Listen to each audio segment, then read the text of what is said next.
আসসালামু আলাইকুম। আজকে আমরা সূরা ফাতিহা সহি শুদ্ধভাবে শিখব। বিসমিল্লাহির রহমানির রহিম।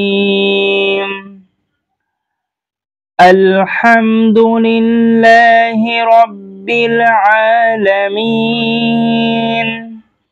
আর রহমানির রহিম। মালিকি ইয়াউমিদ্দিন।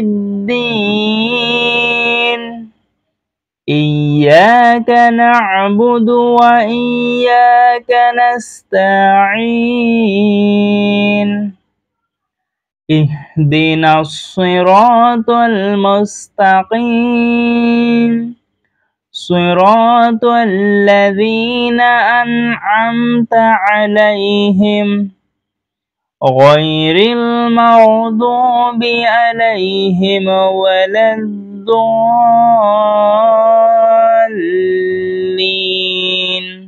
আমিন।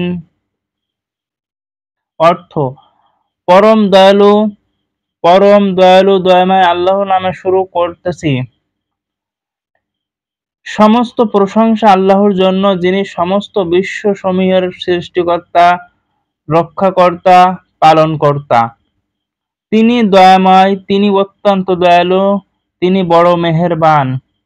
তিনি কর্মফল নির্ধারিত দিনের একছত্র মালিক, একছত্র অধিপতি।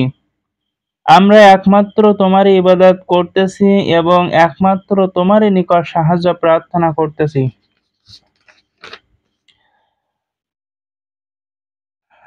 দেখাও আমাদেরকে সঠিক সংক্ষেপ সুদূর পথ, তাদের পথ যাদেরকে তুমি নিয়ামত দান করেছ, যারা তোমার প্রতি অনুগ্রহের পাত্র হইয়াছেন।